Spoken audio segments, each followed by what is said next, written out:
नमस्कार साथियों, मैं अनिल कुंडलवाल आप सभी का हार्दिक स्वागत करता हूं आपके अपने YouTube चैनल MCQ क्लासेज में। आज कंप्यूटर से रिलेटेड मोस्ट इम्पोर्टेंट क्वेश्चंस की सीरीज़ का सेकंड पार्ट है। तो चलिए बिना समय गंवाए शुरू करते हैं आज का पहला क्वेश्चन। फर्स्ट क्वेश्चन है, एक प्रेजेंटेशन के स्लाइड शो को स्टार्ट करने के लिए क्या करेंगे? ऑप्शंस हैं, F5 की को दबाना होगा। सेकंड, स्लाइड शो मेन्यू से व्यू शो ऑप्शंस को चुनना होगा। थर्ड ऑप्शन है स्लाइड शो मेन्यू से रिहर्स टाइमिंग को चुनना होगा। या सबसे लास्ट ऑप्शन है एवे दोनों। तो स्लाइड शो को स्टार्ट करने के लिए अपन दो मेथड यूज में लेते हैं। पहला मेथड है F5 की को प्रेस करके भी स्टार्ट कर सकते हैं। सेकंड वाला है स्लाइड शो मेन्यू में जाके व्यू शो ऑप्शन को चुनेंगे तो भी स्लाइड शो स्टार्ट हो जाएगा। अतः अपना जो सही आंसर हो जाएगा वो है सबसे लास्ट ऑप्शन एवे दोनों। अगला देखते हैं, एक नई प्रेजेंटेशन को किससे बनाया जा सकता है?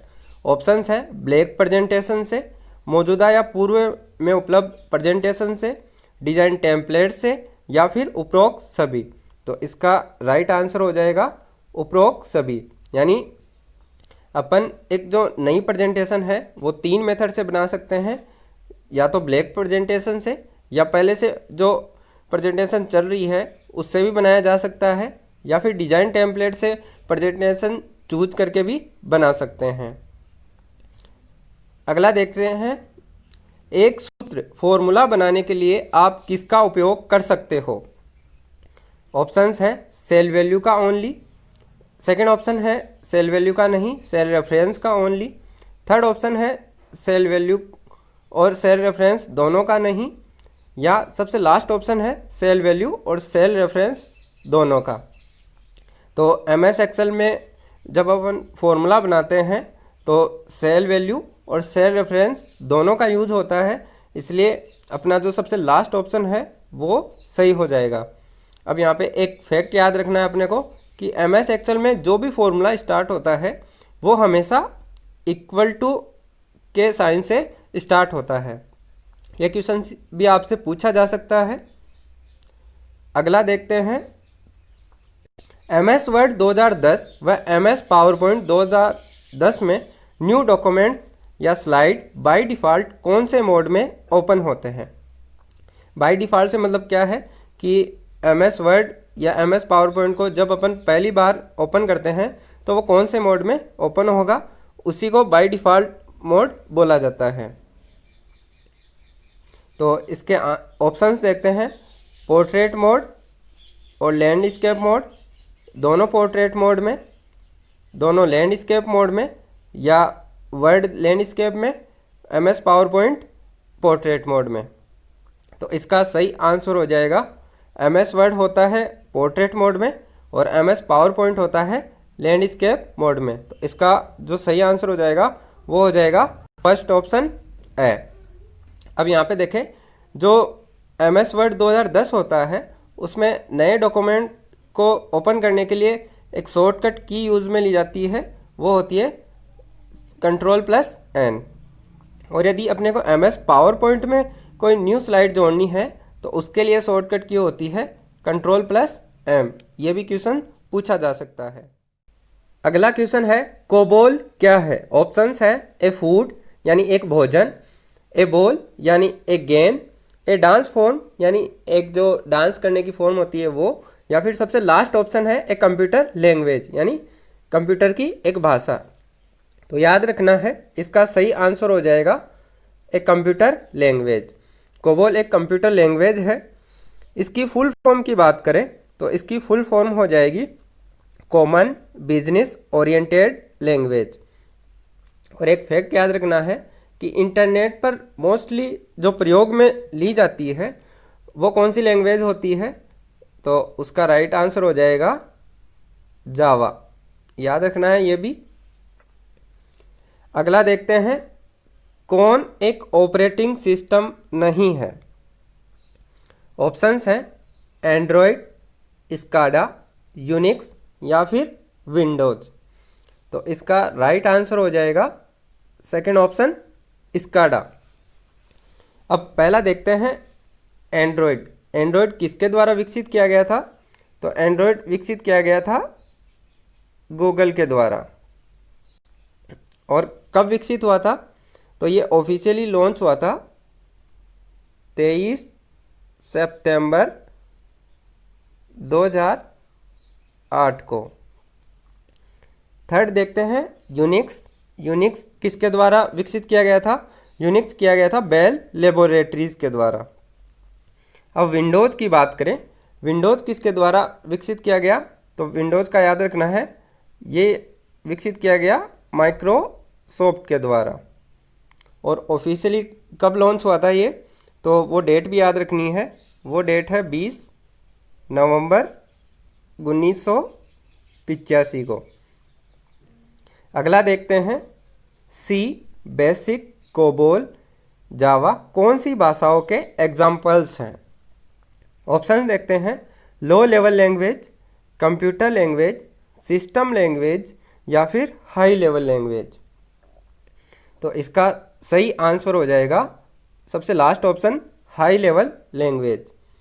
अब हाई लेवल लैंग्वेज होती कौन सी है? तो याद रखना है, ये जो प्रोग्रामिंग लैंग्वेज है वो मशीन इंडिपेंडेंट लैंग्वेज होती है। अगला देखें, HTML का पूर्ण रूप क्या है? ऑप्शंस हैं, hybrid text markup language, hyper text markup language, third है हायर टेक्स्ट मार्कअप लैंग्वेज या फिर इनमें से कोई नहीं। तो इसका सही आंसर हो जाएगा second option, hyper text markup language. अगला देखें, प्रोग्रामर द्वारा लिखे गए सोर्स कोड को मशीन लेवल लैंग्वेज में कन्वर्ट कौन करता है? ऑप्शंस हैं, असेंबलर, कंपाइलर, इंटरप्रेटर या फिर इनमें से कोई नहीं। तो इसका जो राइट आंसर हो जाएगा वो हो जाएगा कंपाइलर। यानी कंपाइलर एक ऐसा प्रोग्राम है जो प्रोग्रामर द्वारा लिखे गए जो सोर्स कोड हैं उनको मशीन लेवल लैंग्वेज में कन्वर्ट करता है। अब यहाँ पे एक असेंबलर भी आ रहा है। तो असेंबलर क्या होता है? असेंबलर भी एक कंप्यूटर का प्रोग्राम है जो असेंबली लैंग्वेज कौन सी लैंग्वेज होती है ये भी पूछा जा सकता है। तो याद रखना है, ये लो लेवल लैंग्वेज होती है, इसको मशीन लैंग्वेज में परिवर्तित करता है। अगला देखते हैं, computer data store and calculation करने के लिए कौन से नंबर सिस्टम का उपयोग करते हैं? ऑप्शंस हैं, binary system, octal system, decimal system या फिर हेक्साडेसिमल सिस्टम। तो इसमें याद रखना है, जो कंप्यूटर है उसमें बाइनरी सिस्टम का यूज होता है। और बाइनरी सिस्टम में जो बेस होता है उसकी बात करें वो होता है 2, और इसमें जो डिजिट काम में ली जाती है वो होती है 0 और 1। ऑक्टेल सिस्टम की बात करें तो ऑक्टेल सिस्टम का जो बेस होता है वो होता है 8। डेसिमल सिस्टम अपन जो नॉर्मली यूज़ में लेते हैं जिसका जो बेस होता है वो होता है 10। और सबसे लास्ट ऑप्शन है हेक्साडेसिमल सिस्टम। नाम से ही पता चल रहा है हेक्साडेसिमल, यानी इसका जो बेस लिया जाता है वो होता है 16। तो अपने को याद रखना है, कंप्यूटर में जो नंबर सिस्टम काम में आता है वो होता है बाइनरी नंबर सिस्टम। अगला देखते हैं, 1 गीगाबाइट जिसको शॉर्ट में बोला जाता है जीबी किसके बराबर होगा? ऑप्शंस देखते हैं, 1024 MB, सेकेंड है 2 की पावर 10 इंटू 2 की पावर 10 KB, थर्ड ऑप्शन है 1024 इंटू 10⁻6 बाइट, या फिर सबसे लास्ट ऑप्शन है उपरोक्त सभी। अपन नॉर्मली देखते हैं 1 GB में 1024 MB होते हैं, तो अपन सीधा डायरेक्ट ये लगाएंगे कि इसका आंसर हो जाएगा 1024 MB।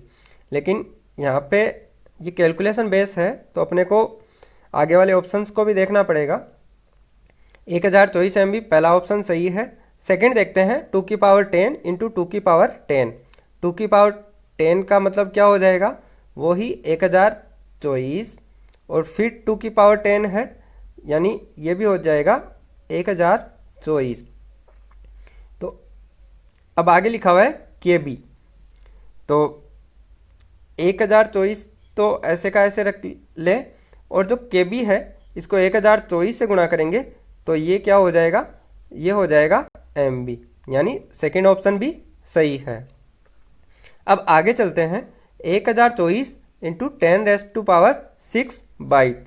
अब 10⁻6 का क्या मतलब होता है, ये होता है वो ही मेगा, इसलिए ये भी क्या हो जाएगा 1024 मेगा बाइट, यानी ये भी हो जाएगा 1024 MB, इसलिए थर्ड ऑप्शन भी सही है। इसलिए इस जो क्वेश्चन का राइट आंसर हो जाएगा वो हो जाएगा सबसे लास्ट ऑप्शन उपरोक्त सभी। अगला देखते हैं, कंप्यूटर द्वारा किसी प्रोग्राम को निष्पादित या पूर्ण करने का क्रम कौन सा है। ऑप्शन है fetch, decode, execute. Second option देखते हैं store, fetch, execute. Third option देखते हैं एग्जीक्यूट, फेच, डिकोड। सबसे लास्ट ऑप्शन देखते हैं डिकोड, फेच, एग्जीक्यूट। तो प्रोग्राम में सबसे पहले फेच होता है प्रोग्राम, उसके बाद डिकोड यानी उसको खुद की भाषा में रूपांतरित करता है, और सबसे लास्ट में जो अपने प्रोग्राम डाला है उसको रन करवाया जाता है, यानी एग्जीक्यूट होता है। तो इसका राइट आंसर हो जाएगा फर्स्ट ऑप्शन। अगला देखते हैं, कंप्यूटर की भौतिक बनावट या छूकर महसूस किए जा सकने वाले भाग क्या कहलाती है। ऑप्शंस हैं सॉफ्टवेयर, हार्डवेयर, माउस या फिर मेमोरी। ये बहुत बार पूछा जाता है और अपने को सबको पता है कि जो छूकर महसूस किए जा सकने वाले भाग हैं उनको हार्डवेयर बोलते हैं। अगला देखते हैं, कंप्यूटर के विषय में सॉफ्टवेयर क्या होते हैं। ऑप्शंस हैं ब्रेन यानी दिमाग, second computer circuit, third floppy disk, या फिर सबसे लास्ट ऑप्शन है कंप्यूटर प्रोग्राम। तो इसका राइट आंसर क्या हो जाएगा, सॉफ्टवेयर क्या होते हैं, सॉफ्टवेयर कंप्यूटर प्रोग्राम्स होते हैं। अब कंप्यूटर प्रोग्राम्स क्या होते हैं तो देख लेते हैं।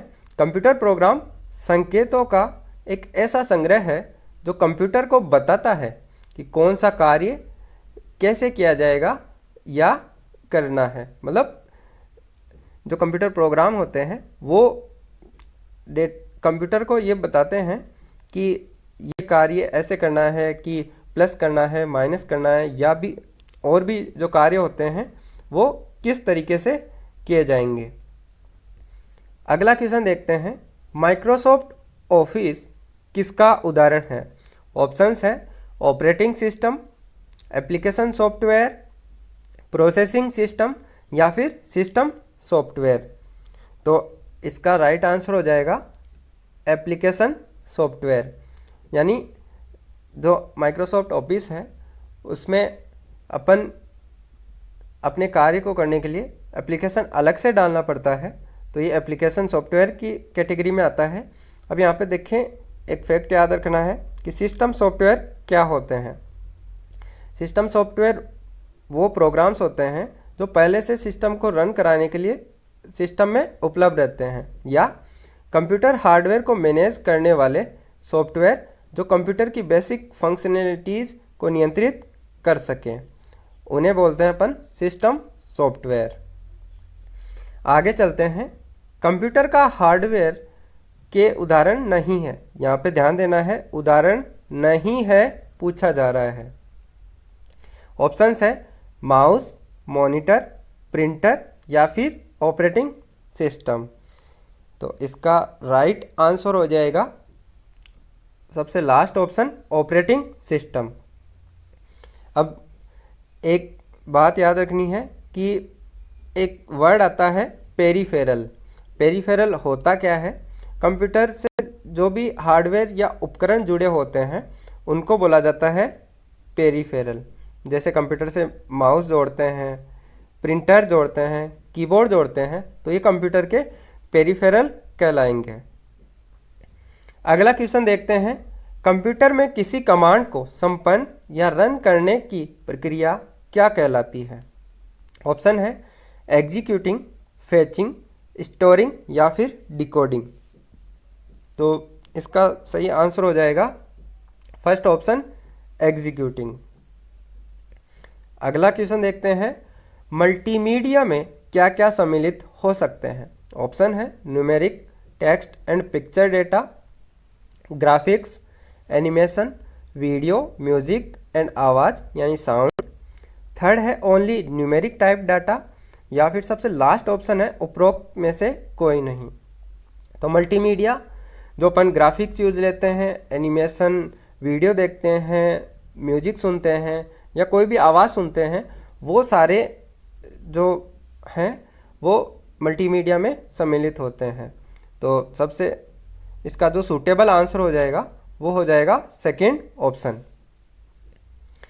आगे चलते हैं, किस विकल्प में सभी सॉफ्टवेयर के उदाहरण हैं। ऑप्शंस हैं MS वर्ड, फोटोशॉप और MS एक्सेल। सेकंड ऑप्शन है स्कैनर, व्हाट्सएप और पावर पॉइंट। थर्ड ऑप्शन है monitor, printer and MS word. और सबसे लास्ट ऑप्शन है फोटोशॉप, MS एक्सेल और माउस। अब यहाँ पे सॉफ्टवेयर के एग्जांपल्स पूछे गए हैं, तो अपन इसको दो तरीके से सॉल्व कर सकते हैं। या तो अपने को सारे सॉफ्टवेयर के एग्जांपल पता हो या फिर अपने को हार्डवेयर के पता हो। तो अपन ऐसा करते हैं कि जिस भी ऑप्शन में हार्डवेयर के एग्जांपल दे रखा है उनको हटाते जाएंगे, तो जो सबसे लास्ट में ऑप्शन बचेगा वो सॉफ्टवेयर का उदाहरण हो जाएगा। नीचे से स्टार्ट करते हैं। यहाँ पे दे रखा है फोटोशॉप, MS एक्सेल, माउस। अपने को पता है माउस हार्डवेयर की कैटेगरी में आएगा, यानी ये ऑप्शन गलत हो जाएगा। थर्ड ऑप्शन देखते हैं, मॉनिटर, प्रिंटर, MS वर्ड। यहाँ पे मॉनिटर हार्डवेयर आ गया, प्रिंटर हार्डवेयर आ गया, यानी ये ऑप्शन भी गलत हो गया।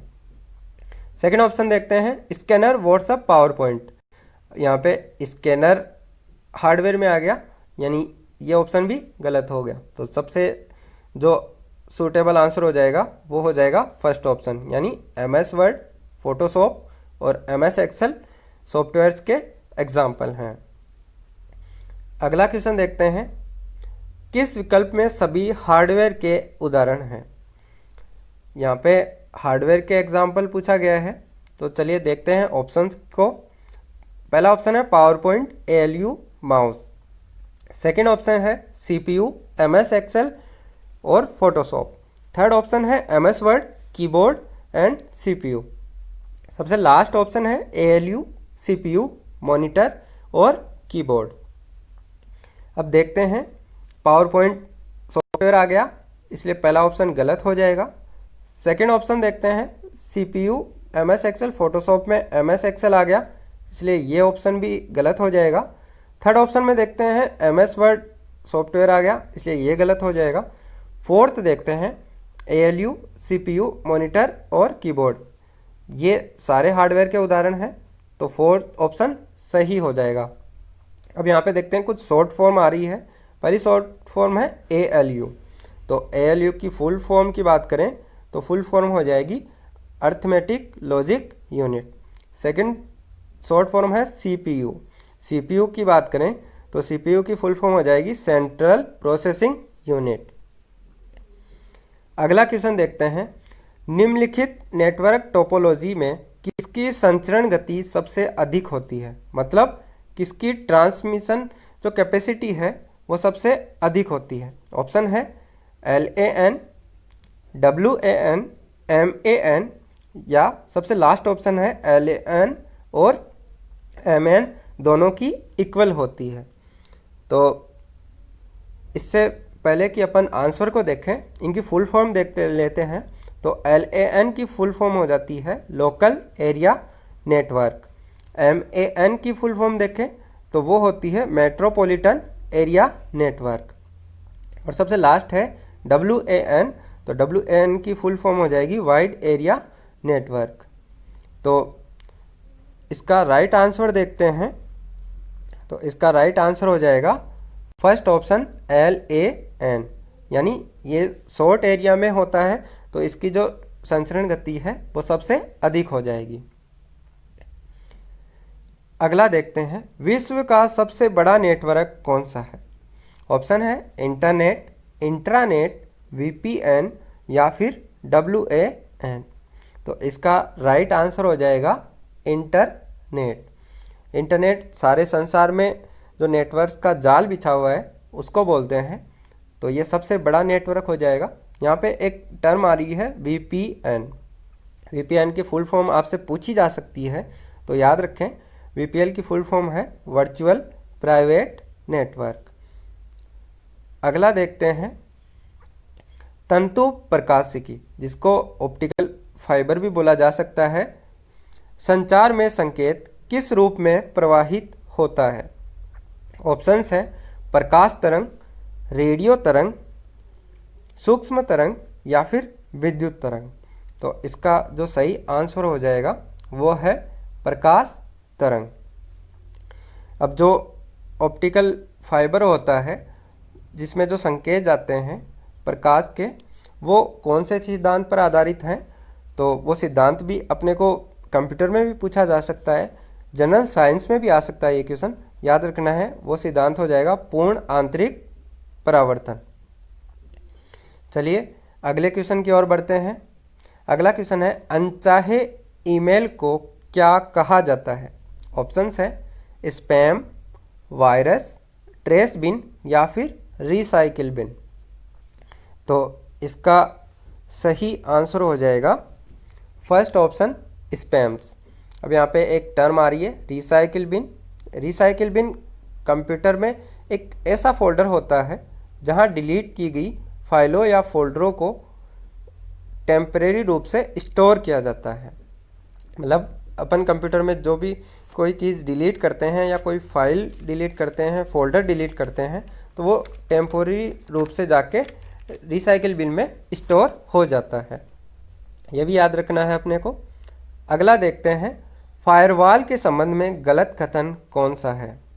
ऑप्शन है यह सॉफ्टवेयर हो सकता है, यह हार्डवेयर हो सकता है, दोनों हो सकते हैं, मतलब सॉफ्टवेयर और हार्डवेयर का कॉम्बिनेशन हो सकता है, या सबसे लास्ट में ऑप्शन है आग से कंप्यूटर की सुरक्षा करता है। यहाँ पे पूछा गया है गलत कथन, तो गलत कथन कौन सा हो जाएगा? फायरवॉल आग से कंप्यूटर की सुरक्षा नहीं करता है, याद रखना है। अगला क्वेश्चन देखते हैं गूगल की मुफ्त वाईफाई सेवा प्रदान करने वाला देश का पहला रेलवे स्टेशन कौन सा है? ऑप्शन है नई Delhi railway station, Mumbai central railway station, Jaipur railway station या फिर चेन्नई रेलवे स्टेशन। तो इसका फैक्ट अपने को याद ही रखना होगा, तो इसका राइट आंसर हो जाएगा second option Mumbai central railway station. अगला देखते हैं लाईफाई के संदर्भ में सही कथन कौन सा है? ऑप्शन है यह उच्च गति डेटा संचरण के लिए प्रकाश को माध्यम के रूप में प्रयुक्त करता है। और सेकंड ऑप्शन है यह एक बेतार प्रौद्योगिकी है और वाईफाई से कई गुना तीव्रतर है, मतलब इससे कई गुना फास्ट है। थर्ड ऑप्शन है दोनों कथन सही है, और सबसे लास्ट ऑप्शन है इनमें से कोई नहीं। तो देखते हैं लाईफाई एक उच्च गति डेटा संचरण के लिए जो टेक्नोलॉजी है वो है, और ये माध्यम के लिए किसको प्रयुक्त करता है? तो ये माध्यम के लिए लाइट को प्रयुक्त करता है, यानी पहला कथन सही है। सेकंड देखते हैं ये एक बेतार प्रौद्योगिकी है, मतलब वायरलेस है, और वाईफाई से कई गुना तीव्रतर है, यानी ये भी सही है। तो जो इसका सही आंसर हो जाएगा वो हो जाएगा थर्ड ऑप्शन। अब ये देख लिया। अब इसके बाद में देखिए कि जो लाईफाई है उसकी फुल फॉर्म क्या होती है? तो लाईफाई की फुल फॉर्म होती है, याद रखना है, लाइट फिडेलिटी। जैसे वाईफाई की होती है वायरलेस फिडेलिटी, ऐसे ही लाईफाई की होती है लाइट फिडेलिटी। और इसको इंट्रोड्यूस कब किया गया? तो इसको इंट्रोड्यूस किया गया मार्च 2011 में। अगला देखते हैं MS वर्ड के टेक्स्ट डॉक्यूमेंट को एडिट करते समय कट, कॉपी एंड पेस्ट करने के लिए क्रमशः कौन सी संयोजन कुंजियाँ उपयोग में लेते हैं? ऑप्शन है Ctrl+X, Ctrl+V, Ctrl+C। इसी तरह सेकेंड ऑप्शन है Ctrl+V, Ctrl+C, Ctrl+X। Third option देखते हैं Ctrl+C, Ctrl+X और है Ctrl+V। सबसे लास्ट ऑप्शन है control plus X, control plus C and control plus V. तो अपने को पता है कट की होती है कंट्रोल प्लस एक्स। कॉपी की बात करें तो इसकी शॉर्टकट की हो जाएगी कंट्रोल प्लस सी, और पेस्ट की बात करें तो वो हो जाती है कंट्रोल प्लस वी। अब ये क्रम से पूछा है, मतलब ऑर्डर वाइज देखना है। तो फर्स्ट ऑप्शन में कंट्रोल प्लस एक्स कौन से में है? फर्स्ट और लास्ट में है। कंट्रोल प्लस सी सेकंड और लास्ट में है, और कंट्रोल प्लस वी थर्ड और फोर्थ में है। तो इस तरीके से देखते हैं ऑर्डर वाइज। तो सबसे लास्ट ऑप्शन है control plus X, control plus C और कंट्रोल प्लस वी, ये ऑप्शन सही हो जाएगा। अगला देखते हैं, एमएस वर्ड के टेक्स्ट डॉक्यूमेंट को एडिट करते समय अनडू, रीडू और सेलेक्ट ऑल के लिए क्रमशः कौन सी संयोजन कुंजियाँ उपयोग में लेते हैं? ठीक वैसा ही क्वेश्चन है, अपने को शॉर्टकट कीज पूछ रहा है और वो भी बिल्कुल ऑर्डर में आपको बतानी है। तो सबसे पहले जो अनडू की शॉर्टकट की होती है वो होती है कंट्रोल प्लस जेड। रीडू की बात करें तो वो होती है कंट्रोल प्लस वाई, और जो सेलेक्ट आल है, मतलब सारे डॉक्यूमेंट्स को सेलेक्ट करना हो तो उसके लिए जो शॉर्टकट की होती है वो है कंट्रोल प्लस ए। तो इसका राइट आंसर हो जाएगा वो ही fourth option, control plus Z, control plus Y और कंट्रोल प्लस ए। इसका फोर्थ आंसर सही हो जाएगा। आज का अंतिम क्वेश्चन देखते हैं, किस विकल्प में विस्तार सही किया गया है? यानी यहाँ पे शॉर्ट फॉर्म दे रखी है और उसके आगे फुल फॉर्म यानी विस्तार किया गया है, वो कौन कौन सा सही है? पहला ऑप्शन है EEPROM, मतलब इसका विस्तार है electrically erasable programmable read only memory. Second है भीम, थर्ड है HTTP, और जो सेकंड लास्ट ऑप्शन है वो है BCC, और सबसे लास्ट ऑप्शन है उपरोक्त सभी। अब यहाँ पे देखते हैं फर्स्ट ऑप्शन EEPROM, तो इसका विस्तार देखते हैं electrically erasable programmable read only memory, यानी ये विस्तार सही है। सेकंड देखते हैं भीम। भीम का फुल फॉर्म होती है भारत इंटरफेस फॉर मनी, यानी ये भी सही है। थर्ड ऑप्शन देखते हैं HTTP। इसकी फुल फॉर्म की बात करें तो वो होती है हाइपर टेक्स्ट ट्रांसफ़र प्रोटोकॉल, यानी ये भी सही है। सेकंड लास्ट देखते हैं BCC, यानी ब्लाइंड कार्बन कॉपी, जो अपन जब ईमेल भेजते हैं तब काम में आती है। यानी कि जो चारों ऑप्शन में जो शॉर्ट फॉर्म दे रखी है वो सारी सही है। तो इसका सही आंसर हो जाएगा फिफ्थ ऑप्शन, उपरोक्त सभी। तो चलिए दोस्तों, आज के लिए बस इतना ही। मिलते हैं अगले वीडियो में। तब तक आपके लिए ये वीडियो कैसा लगा कमेंट बॉक्स में अपने सुझाव ज़रूर दें। थैंक यू, धन्यवाद।